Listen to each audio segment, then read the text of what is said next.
पुढची बातमी आहे महत्त्वाची। अहमदाबाद विमान दुर्घटना विमानाचा व्हॉइस रेकॉर्डर सापडलेला आहे। दुर्घटनास्थळावरनं हा व्हॉइस रेकॉर्डर सापडलेला आहे, त्यामुळे यातनं काही माहिती समोर येते का बघता येईल। अहमदाबादमधील विमान दुर्घटनेसंदर्भात विमानाचा व्हॉइस रेकॉर्डर सापडलाय आणि हा व्हॉइस रेकॉर्डर दुर्घटनास्थळावरनं हस्तगत करण्यात आलाय।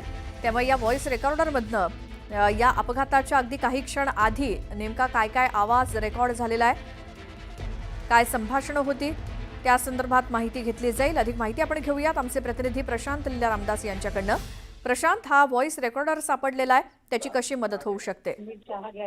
एक अत्यंत महत्त्वाचा म्हणजे जो अपघात झाला होता अहमदाबादमध्ये, खास म्हणजे लंडनला विमान जात होतं अहमदाबादतून लंडनवर, त्यामध्ये जो अपघात झाल्यानंतर त्याचे जो व्हॉइस रेकॉर्डर जो सापडलेला आहे त्यामध्ये दोन्ही पायलटमध्ये कसा संवाद झाला, क्रूमध्ये काय संवाद झाला या संदर्भातले सर्व पुरावे हाती येतील। आणि त्यामध्ये जेव्हा अपघाताची स्थिती निर्माण झाली त्यावेळेस पायलटने कशा पद्धतीने दिशानिर्देश दिले किंवा सोबतच ज्या पद्धतीने या संदर्भातली माहिती पुढे येते की त्यांनी जो मेडेचा कॉल दिला होता त्यानंतर त्याला कशा पद्धतीने प्रतिक्रिया दिल्या जाते या संदर्भातली सर्व माहिती या व्हॉइस रेकॉर्डरमध्ये मिळण्याची शक्यता आहे। त्यामुळे आता यातून पूर्ण या संपूर्ण अपघाताची जी चौकशी दिशा आहे हे पुढे जाण्याची शक्यता आहे। त्यामुळे एक मोठं असं म्हणावं लागेल की यातून या संदर्भातला पुरावा मिळण्याची शक्यता आहे की काय घडामोडी झाल्या आणि कशी ही घटना घडली होती। स्टुडिओ बिलकुल प्रशांत, धन्यवाद या माहितीसाठी। पुढची बातमी बघूयात। राजकीय वर्तुळातून राज्याचे रोजगार हमी मंत्री भरत गोगावलेंनी शिवसेना फुटीला उद्धव ठाकरेंच्या पत्नी रश्मी ठाकरेंना जबाबदार धरलंय। रश्मी ठाकरेंच्या राजकीय हस्तक्षेपामुळे शिवसेना पक्षात फूट पडली असं भरत गोगावले यांनी म्हटलं होतं। त्यावरती उभाठाचे नेते पुण्याचे नेते वसंत मोरेंनी प्रत्युत्तर देत गोगावलेंवरती गंभीर आरोप केलेत। निवडणुकीपूर्वी भरत गोगावलेंनी त्यांच्या घरी अघोरी पूजा केली होती। गुवाहाटीच्या बगलामुखीतून महाराज आणून त्यांनी अघोरी पूजा केली असा आरोप वसंत मोरेंनी केला। यावेळी वसंत मोरेंनी पूजेचे काही व्हिडिओ देखील माध्यमांना दाखवले।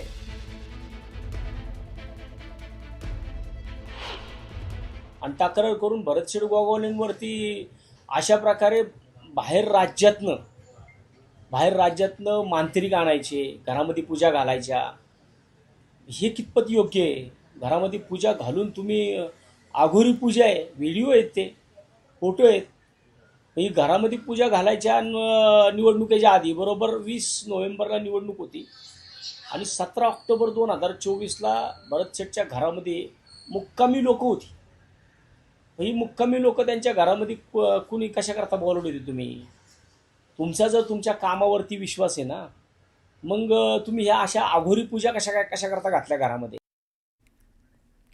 सांगलीतील वसंतदादा घराण्यानं भाजपची वाट धरलेली आहे। माजी मुख्यमंत्री वसंतदादा पाटील यांची नातसून जयश्री पाटील यांनी भाजपात प्रवेश केला। भाजपचे ज्येष्ठ नेते चंद्रकांत पाटलांच्या उपस्थितीत जयश्री पाटील यांनी भाजपात प्रवेश केला। खासदार विशाल पाटील यांच्या त्या वहिनी आहेत।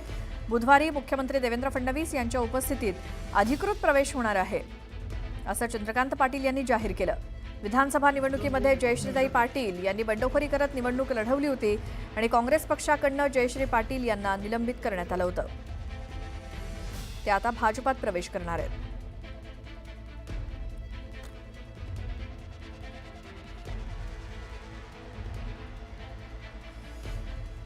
तर शिवसेना उभाटाचे नेते सुधाकर बडगुजर उद्या भाजपात प्रवेश करणार असल्याची चर्चा आहे।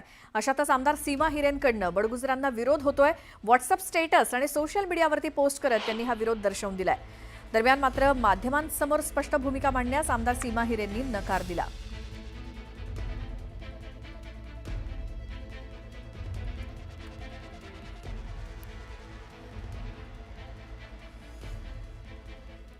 महिनाभरापूर्वीच मालवणच्या राजकोट किल्ल्यावरती छत्रपती शिवाजी महाराजांचा नवीन पुतळा बसवण्यात आला।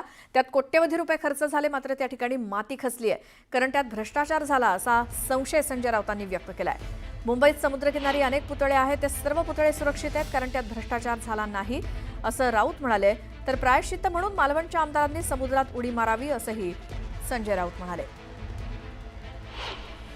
समुद्रावर किल्ले यापूर्वी सुद्धा बसवलेले आहेत। गेटवे ऑफ इंडियाचा पुतळा शिवाजी महाराजांचा समुद्रातच आहे, जर आपण पाहिलं असेल, आणि त्या पुतळ्याला 60 वर्षापेक्षा जास्त काळ झाला। गेटवे ऑफ इंडियावरचा पुतळा, तसं पाहिलं तर शिवतीर्थावरच्या पुतळ्याजवळ सुद्धा समुद्रच आहे। हे सगळे पुतळे सुरक्षित आहेत कारण त्यात भ्रष्टाचार झाला नाही। पण मालवणच्या पुतळ्यामध्ये पुन्हा एकदा भ्रष्टाचार झाला का, हां ते पैसे कुठे वळवले का, ही शंका लोकांना येते. त्या विभागाचे जे आमदार आहेत सगळे